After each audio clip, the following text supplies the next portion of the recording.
यहां रोजगार भी मिला। इर्द गिर्द किसानों के, पहली दफा किसानों के पास इतना पैसा आया, उनकी फसलों के ऊपर उनको पैसा मिला। गन्ना जो किसान उगाता था और जो शुगर माफिया उसको पैसे नहीं देता था, हमने उनको पैसा दिलवाया, हमने टाइम पे कीमत दिलवाई। और जब पैसा गया देहात में, किसान ने अपनी जमीनों पे लगाया। और पिछले 2 साल हमारे सबसे ज्यादा 4 बड़ी बड़ी फसलों की पैदावार हुई और कीमत भी मिली। आज जब मैं फैसलाबाद, यहां पहले मैंने जलसा किया 2 महीने पहले, अब मैं फिर यहां हूं आपके पास। कभी भी सियासी जलसे 3-4 साल के बाद एक शहर में होते थे, उससे पहले नहीं होते थे।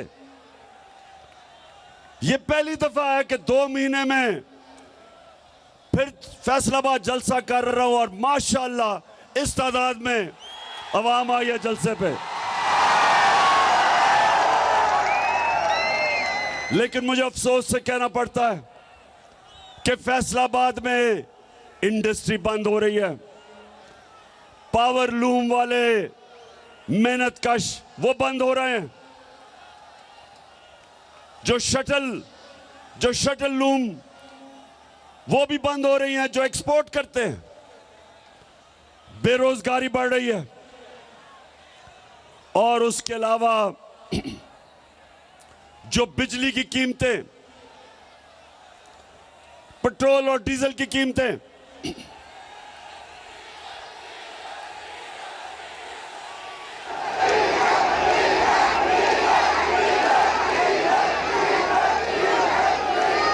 चार महीने के अंदर ये जो इंपोर्टेड हुकूमत, जो बैरूनी साजिश के तहत इस कौम के ऊपर मुसल्लत की गई, 4 महीने के अंदर इन्होंने पाकिस्तान का बेड़ा गर्क करके रख दिया। चाहे सनत देखो, चाहे किसानों से पूछो, चाहे अवाम से पूछो, चाहे मजदूरों से पूछो, सारों के हालात बुरे हैं। क्योंकि जो इंपोर्टेड हुकूमत थी वो सिर्फ एक मकसद के लिए आए थे, अपने करप्शन के केस बंद करने के लिए। तो मैं उसके ऊपर बाद में आऊंगा। मैं पहले जो पाकिस्तान में सैलाब आया हुआ है, अल्लाह ने हमें बड़े इम्तिहान में डाला हुआ है। 3 चीजें हमने करनी है आगे से कि अगर इस मुल्क में सैलाब आए तो वो इतनी तबाही ना मचाए। नंबर 1, हमें डैम्स बनानी पड़ेंगी। मैं फख्र से कहता हूं कि 50 साल के बाद हमारी हुकूमत थी जिसने 10 डैमें बनाई, जिसमें 3 बड़ी डैम्स थी 50 साल के बाद। और हमने अभी और डैम्स की फिजिबिलिटीज बनाई हुई थी। और अगर 3-4 साल और मिल जाए हमें, तो कभी भी इस तरह की तबाही, फ्लड्स नहीं मचाएंगे आने वाले वक्त में इंशाअल्लाह। तो सबसे पहले डैम्स बनानी है। नंबर 2, ये जो मौसम की तब्दीली है, इसके लिए जो हमने 10 अरब दरख्त लगाने का हमारा जो प्रोग्राम है, वो एक ही तरीका है कि हम ये जो क्लाइमेट चेंज है, मौसम की तब्दीली है, ये जो मौसम गर्म हो रहा है, एक ही तरीका है इसकी गर्मी कम करने का कि सारी कौम मिलकर आने वाली हमारी नस्लों को बचाने के लिए हम सब मिलकर शजरकारी करें। और इंशाअल्लाह वो हमारा दूसरा प्लान है। बेच के खाने वाले खुद हजम हो जाएंगे, ओ खुद हजम हो जाएंगे। और पुश्तों से जो गद्दी बैठे सब भीड़ में मिल जाएंगे। अभी मैं आपको फैसलाबाद अभी बड़ी अच्छी अच्छी वीडियोस भी दिखाने लगा हूं।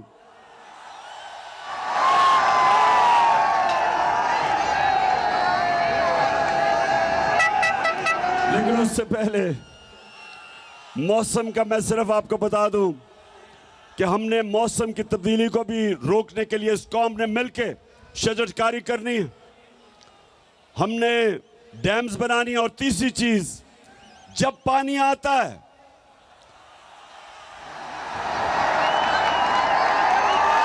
बारिश आता है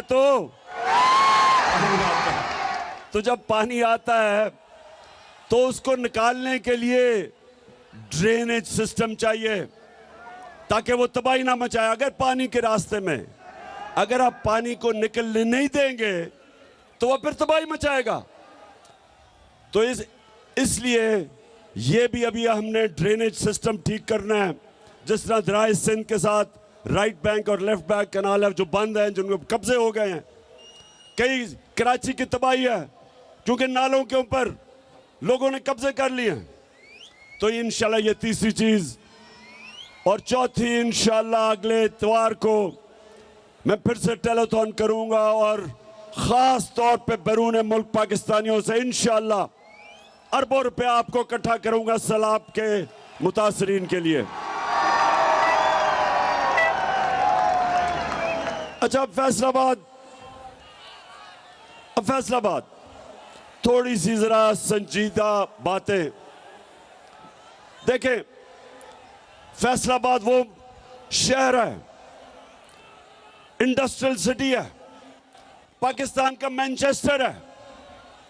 अगर यहां हम अपनी सनत और सनतकारों की मदद करेंगे, वो सनतकारी करेंगे और सरमायाकारी करेंगे, फैक्ट्रियां बनाएंगे, नौकरियां मिलेंगी, मुल्क में दौलत में इजाफा होगा। और अब मुल्क जब एक्सपोर्ट करता है तो मुल्क के अंदर डॉलर आते हैं। तो नौजवानों, मैं चाहता हूं कि मैं आपकी तरबियत भी करूं और आपको तालीम भी दूं कि हमने अपने मुल्क को कैसे उठाना है, कैसे एक अजीम मुल्क बनाना है। तो कोई भी मुल्क जब तक, जिसको अंग्रेजी में वेल्थ क्रिएशन, जब तक वो मुल्क में अपनी दौलत के अंदर इजाफा नहीं करता, जब तक वो मुल्क में दौलत की इजाफा नहीं करता, अपनी एक्सपोर्ट्स नहीं बढ़ाता, तो वो इसी तरह कभी IMF की गुलामी तो कभी किसी की गुलामी, और उसका सरबरा फिर यही करता है जो कि अभी शहबाज शरीफ कहता कि मैं भी मुल्क फिर के आया हूं। तो वो क्या कहता, जरा ये देख लें। मैं सऊदी अरब से होके आया हूँ, मैं UAE के होके, अभी मैं तुर्की होके आया हूँ। और मैंने उन भाइयों को कहा कि आप हमारे बड़े अजीम भाई हैं, हमेशा आपने हमारी मदद की। और मैंने यही कहा, जब मैं आया हूँ तो आप समझेंगे शायद ये मांगने आया, मैं मांगने नहीं आया, लेकिन मजबूरी है।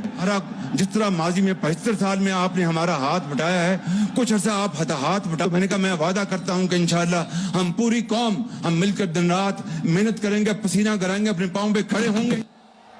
हाँ शहबाज शरीफ, कौम तो मेहनत करती है। हमारा जो बैरून मुल्क पाकिस्तानी जो सऊदी अरेबिया, दुबई, दुनिया में जाके पैसे कमाते हैं, 14-14 घंटे काम करते हैं, वो पैसा पाकिस्तान भेजते हैं, जिसको रेमिटेंसेस कहते हैं, वो डॉलर्स पाकिस्तान भेजते हैं। और आप और आपके भाई और जरदारी की तरह करप्ट लोग चोरी करके मुल्क से पैसा बाहर भेज देते हैं। तो मेरे नौजवानों सुनो, आप अभी IMF की रिपोर्ट आई है, ये जरा आप गौर से सुने। IMF, अब मैं समझा दूं IMF क्या है। IMF एक आलमी बैंक है। जब एक मुल्क के अंदर डॉलर्स की कमी होती है, यानी मुल्क में ज्यादा डॉलर्स बाहर जाते हैं और कम डॉलर्स मुल्क में आते हैं, खसारा होता है बैरूनी, तो फिर IMF आपको कर्जा देता है। तो जब वो कर्जा देता है, वो कई शराइत लगा देता है। वो ये कहता है कि मसलन आप अवाम से पैसा इकट्ठा करने के लिए बिजली महंगी करो, आप पेट्रोल और डीजल की कीमत बढ़ाओ,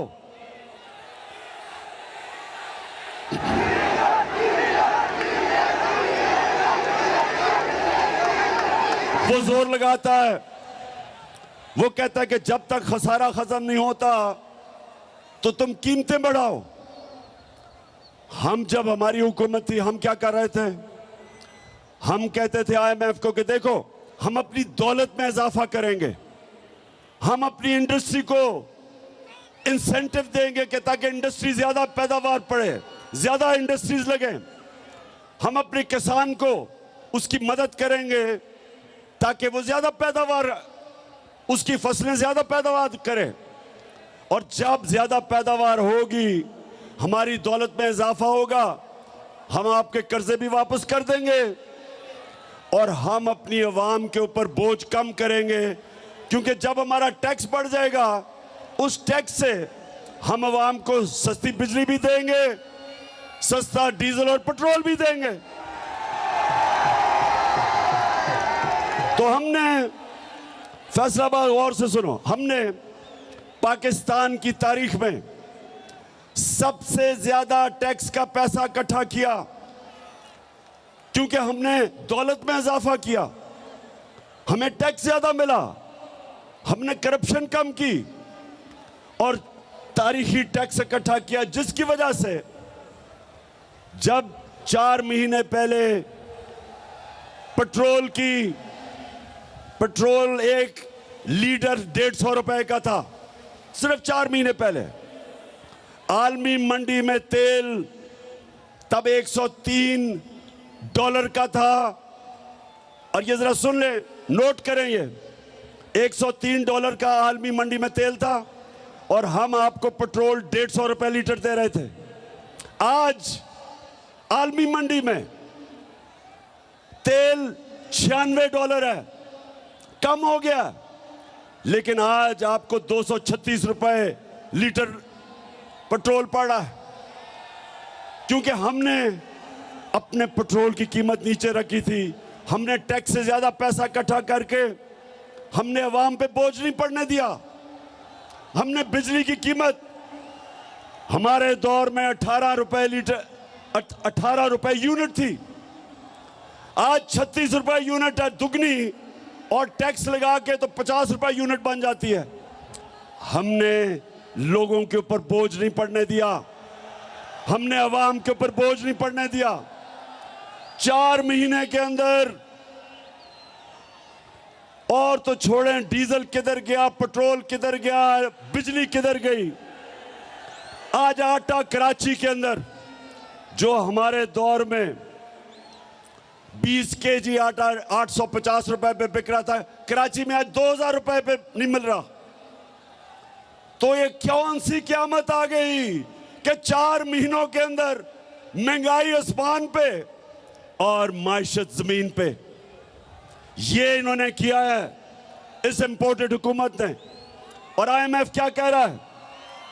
IMF कह रहा है आगे भी हालात बुरे हैं। IMF ये कह रहा है कि आने वाले दिनों में अभी बिजली और महंगी होगी, करनी पड़ेगी पाकिस्तान को बिजली और महंगी। वो ये कह रहे हैं कि ये हुकूमत कमजोर तरीन हुकूमत है, यहां पॉलिटिकल स्टेबिलिटी नहीं, यहां सियासी इस्तेकाम नहीं। इसका मतलब कि सरमायाकारी नहीं होगी, इसका मतलब दौलत में इजाफा नहीं होगा, इसका मतलब हमारी मैशत सुकड़ती जाएगी, इसका मतलब बेरोजगारी बढ़ेगी, इसका मतलब फैक्ट्रियां बंद होगी, इसका मतलब कीमतें ऊपर जाएंगी, कीमतें ऊपर जाएंगी और बेरोजगारी बढ़ेगी। ये IMF ने रिपोर्ट दी है।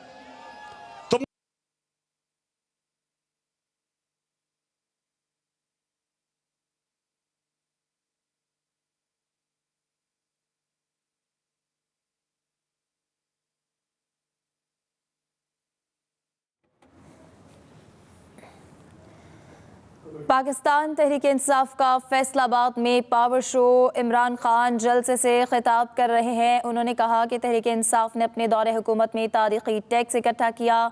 हमने टैक्स ज़्यादा इकट्ठा किया और आवाम को सब्सिडी दी। उन्होंने कहा कि मैं अगले इतवार को फिर से टेलीथॉन करूंगा और ओवरसीज़ पाकिस्तानियों से भी पैसे इकट्ठे करूंगा ताकि सैलाब मुतासरीन की ज़्यादा मदद की जाए। साथ ही असेंबली में इन्होंने बिल पास किया और बिल पास करके 1100 अरब रुपया जो इन्होंने अवाम से चोरी किया था वो इन्होंने माफ करवाया। नौजवानों, फिर से मैं आपको बता दूं, करप्शन और चोरी में क्या फर्क है? करप्शन और चोरी में क्या फर्क है? नौजवानों, टेस्ट कर रहा हूं मैं तुम्हारे में कितना शऊर है। बताओ, चोरी होती है जो आपकी जेब से मोबाइल फोन चोरी कर ले।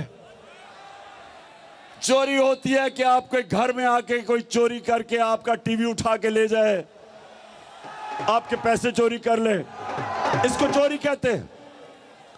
करप्शन वो होती है जो मुल्क का पैसा चोरी किया जाता है, जो आप सबका, जो पैसा आपके स्कूलों पे, अस्पतालों पे, सड़कों पे, कीमतें कम करने पे, जो पैसा कौम पे खर्च होना हो वो चोरी करके ले जाते हैं। इसको करप्शन कहते हैं। और आईएमएफ ने एक और बात की। ये पहली दफा आईएमएफ ने ये बात की है कि एक बहुत बड़ी वजह कि पाकिस्तान के जो माशी हालात इतने बुरे हैं, जो हमारा दिवालिया निकला है, उन्होंने कहा एक बहुत बड़ी वजह हुकूमती करप्शन है। ये पहली दफा आईएमएफ ने कहा है। तो अब मैं जरा आपको बताऊंगा फैसलाबाद करप्शन होती क्या है। नौजवानों, जरा अब आप तैयार हो, आपको मैं वीडियो दिखाने लगा हूं। करप्शन होती क्या है? करप्शन होती यह है कि जब मसलन मैंने एक पावर प्लांट लगाना है पाकिस्तान में, उसकी कीमत है 100 अरब रुपया। मैं क्या करता हूं, मैं मुल्क का प्राइम मिनिस्टर या वजीर हूं, मैं क्या करता हूं, उसकी कीमत उठा के 120 रुपए कर देता हूं। 120 अरब रुपया, 20 रुपए जेब में डाल लेता हूं। वो पावर प्लांट जो दुनिया में 100 अरब रुपए में बने हैं, वो पाकिस्तान में 120-30 रुपए पे 30 अरब रुपए के बने हैं। जो 30 अरब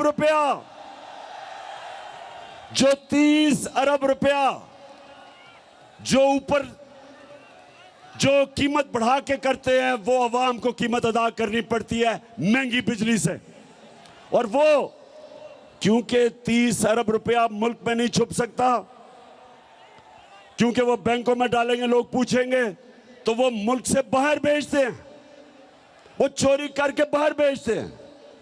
तो अब मैं आपको बताऊं कि जो हमारे साहिब इख्तियार जो 30 साल से इस मुल्क में चोरी कर रहे हैं, 2 खानदान, शरीफ खानदान और जरदारी खानदान, मैं जरा आपको खुद देखेंगे कि ये चोरी करते कैसे हैं और पकड़ी कैसे जाती है। जी,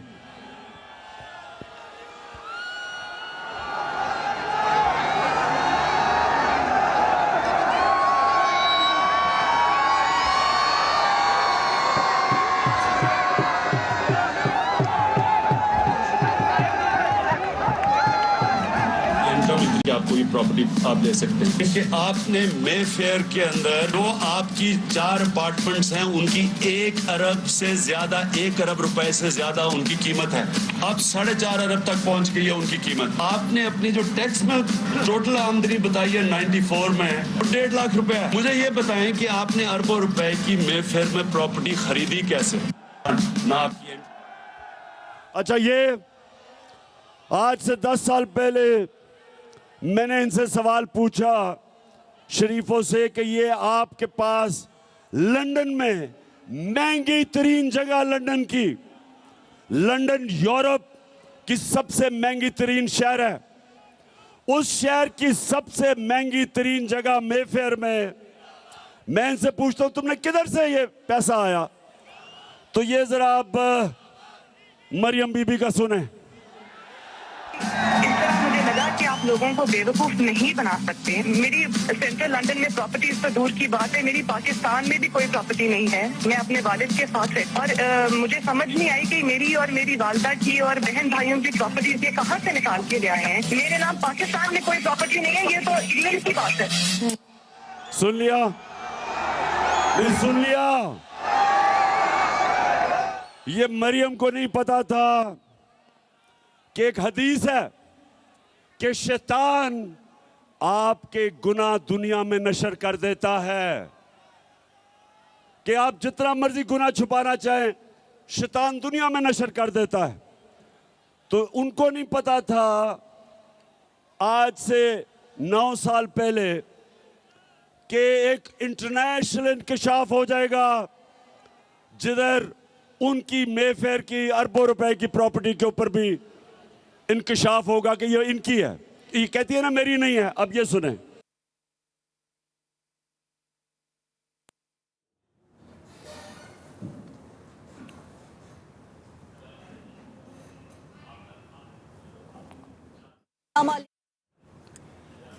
चेयरमैन पीटीआई इमरान खान जलसे से खिताब कर रहे हैं। फैसलाबाद में ये पंडाल सजा हुआ है जिसके अंदर उनके जानिब से ये कहा गया कि मौसमियाती तब्दीलियों से आने वाली नस्लों को बड़ा चैलेंज होगा। जब पानी आता है तो उसको निकालने के लिए ड्रेनेज सिस्टम चाहिए ताकि तबाही ना हो। अगले इतवार को फिर से टेलीथॉन करूंगा। चेयरमैन पीटीआई की जानिब से ये ऐलान भी किया गया है।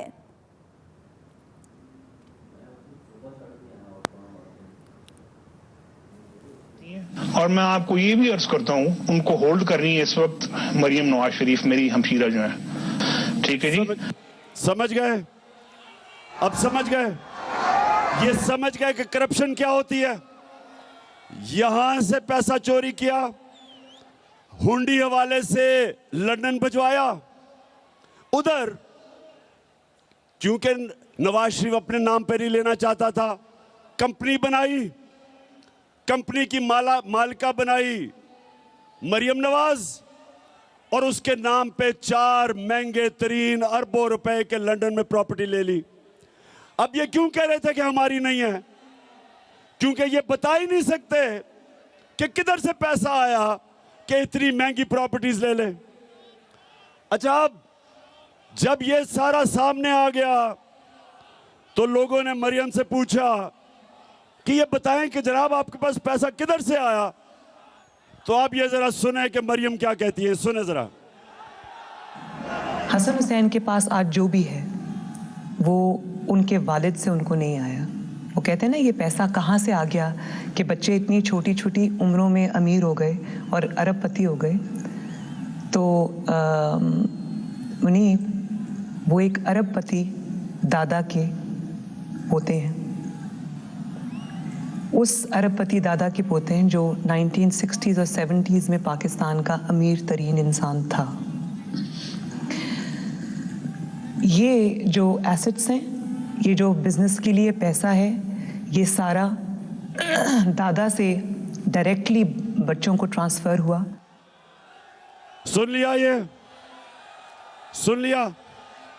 मरियम कहती है कि हमारा तो दादा इतना अमीर आदमी था कि हमारे पास तो ये पैसा दादे ने दे दिया। अच्छा, अब दादे ने दे दिया तो दादे का जो बेटा शहबाज शरीफ था वो ये क्या कहता है? मेरे खानदान को 22 खानदानों में शुमार नहीं होता था। मुझे इसके ऊपर बाइसे फख्र है कि मेरे वालिद का ताल्लुक एक गरीब किसान के घराने से था। हिंदुस्तान से वो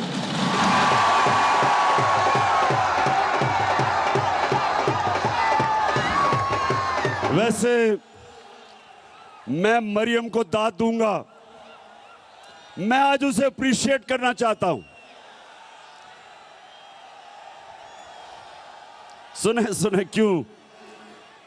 कि इतना बड़ा झूठ बोलते हुए एक भी मुंह से लाइन इधर उधर नहीं हुई।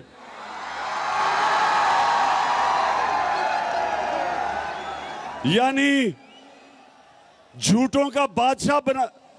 इतने सीधे मुंह से, मेरा तो दादा बड़ा अमीर आदमी था। वो या तो दादा कोई और था या शहबाज शरीफ। वो शहबाज शरीफ कहता है मेरा बाप गरीब आदमी था, वो कहती है मेरा दादा अरबपति था। अब ये मैं आपको क्यों दिखा रहा हूं? ये इसलिए दिखा रहा हूं मेरी कौम, आप समझ जाओ कि 30 साल से आपके मुल्क को लूटा जा रहा है।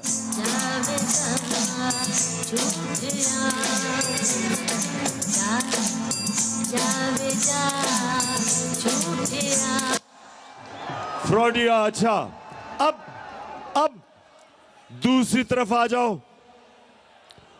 आसिफ जरदारी। अब आसिफ जरदारी मुल्क की सबसे बड़ी बीमारी, हम सब जानते हैं। अब ये सुने,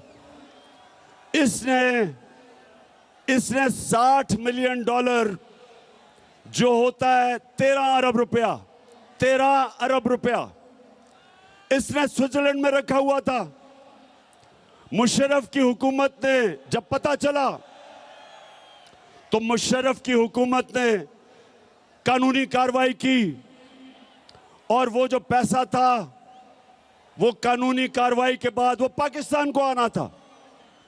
लेकिन जनरल मुशर्रफ ने इस मुल्क के ऊपर इतना बड़ा जुल्म किया कि इनको दोनों को एनआरओ दे दिया और माफ कर दिया, जबकि जनरल मुशर्रफ का पैसा ही नहीं था माफ करने के लिए। मेरी तरह के लोगों ने शोर मचाया कि कैसे आप माफ कर सकते हैं, पैसा तो कौम का था। तो 13 अरब रुपया इनका माफ हुआ। अब ये जरदारी डर गया, इसने एम्बेसडर को भिजवाया, बर्तानिया से एम्बेसडर को स्विट्जरलैंड भिजवाया, ये तब प्रेसिडेंट था, और इसने वो सारे सबूत खत्म किए। जरा ये देखें, ये स्विट्जरलैंड में ये इंतहाई खुफिया और पुरस्कार ड्रामा जनेवा में उस वक्त मंजर-ए-आम पर आया जब पीर को सुबह 9 बजे वाजिद शमसुल हसन और नैब के सीनियर एहलकार दानिश्वर मलिक जनेवा में पाकिस्तानी हाई कमीशन की सिफारती कार में प्रोसिक्यूटर जनरल के दफ्तर पहुंचे। जराये के मुताबिक प्रोसिक्यूटर जनरल कई घंटों तक पाकिस्तानी हाई कमिश्नर और नैब के एहलकार को ये दस्तावेजात देने से मना करते रहे, क्योंकि इन दस्तावेजात को पाकिस्तानी सिफारत खाने की जानिब से कोई बाज़ाब्ता तौर पर वसूल नहीं कर रहा था। एनआरओ के बाद ये केस बंद कर दिए गए थे, मगर अब एनआरओ के खात्मे के बाद इस बात के मजबूत शवाहिद थे कि स्विस केस दोबारा खुल सकते हैं और ये शवाहिद पाकिस्तान की आला शख्सियत के खिलाफ इस्तेमाल हो सकते हैं। इत्तलाआत के मुताबिक जनेवा में हुकूमत पाकिस्तान के साबिक वकील जैक पी से मुकदमात के असल सबूत वापस मांगे गए, जिस पर वकील ने यह कहकर सबूत वापस करने से इनकार कर दिया कि पाकिस्तान की एक आला शख्सियत इन मुकदमात में मुल्जिम है। तो ये जब ये एनआरओ मिला, बर्तानिया से जरदारी ने एम्बेसडर को भेजा, तब ये सदर था, वो जिनीवा गया, उसने सारे सबूत जो आप देख रहे थे, सारे सबूत उठा के और 13 अरब रुपया जो कौम का चोरी हुआ था वो सारे सबूत खत्म कर दिए। तो ये जो दो घर हैं, ये जो 30 साल से लूट रहे हैं, इनको दोनों को मुल्क के ऊपर मुसल्लत किया गया। और ये जो दो घर हैं, ये पाकिस्तानियों गौर से सुन लें, ये 20 साल एक दूसरे को चोर कहते रहे। 20 साल जरदारी कहता था नवाज शरीफ चोर है और नवाज शरीफ कहता था जरदारी करप्ट है। 20 साल। और जब तहरीक इंसाफ की सुनामी आई, दोनों इकट्ठे हो गए, दोनों चोर मिल गए, और अब इनको हमारे ऊपर मुसल्लत किया गया। 4 महीने में सारी कौम देखो कि उन्होंने किया क्या हमारे साथ। और मैं अब आपसे जो सबसे संजीदा बात करना चाहता हूं वो ये,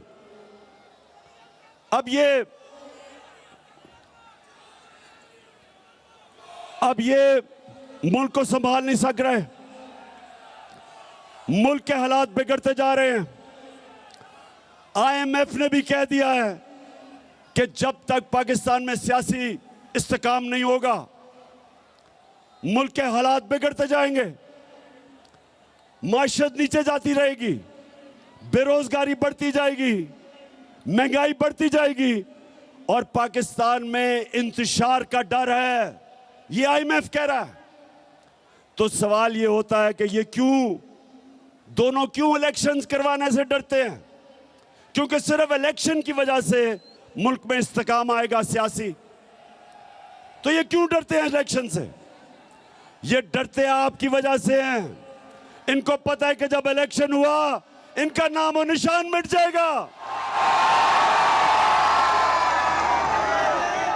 और इसलिए एक ये वजह है और दूसरी बड़ी इंपॉर्टेंट वजह है, पाकिस्तानियों सुनो,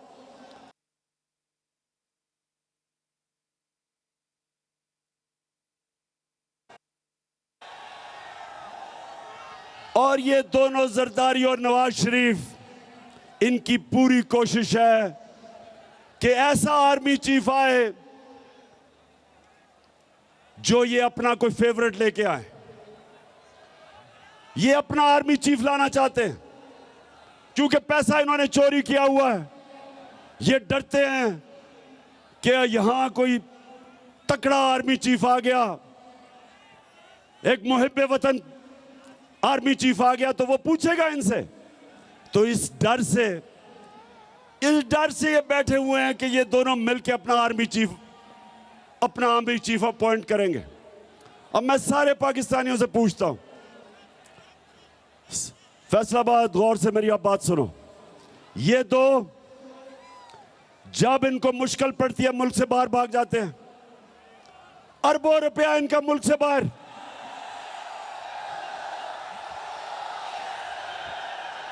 कहती है ये राहे अमल, आओ हम सब साथ चले। कहती है ये राहे अमल, आओ हम सब साथ चले। मुश्किल हो या आसानी, हाथ में डाले हाथ चले। मुश्किल हो या आसानी, अच्छा सुनो, सो ये सुने गौर से, दोनों का पैसा बाहर पड़ा है। दोनों जब मुश्किल आती है, जरदारी जेल से निकल के मुशर्रफ के दौर बाहर भाग गया, नवाज शरीफ जेल से निकल के मुल्क से बाहर भाग गया, NRO लेके दोनों वापस आ गए। फिर थोड़ी मुश्किल पड़ी जब जरदारी ने कहा मैं ईंट से ईंट बजा दूंगा, डर के फिर बाहर भाग गया। नवाज शरीफ वो जो झूठ बोल के यहां से गया, वो फिर बाहर भाग गया। बच्चे इनके बाहर। इसके नवाज शरीफ के दो बेटे कहते हैं कि हम पाकिस्तान के शहरी नहीं, वो बाहर बैठे हैं। जरदारी वो आदमी है जिसने मेमो गेट के अंदर अमेरिकनों को कहा था, हुसैन हुकानी को उसने भेजा, एडमिरल मलन को, कि मुझे पाकिस्तानी फौज से प्रोटेक्शन चाहिए। ये सुने जरा। उधर नवाज शरीफ डॉन लीग्स में हिंदुस्तान को कहता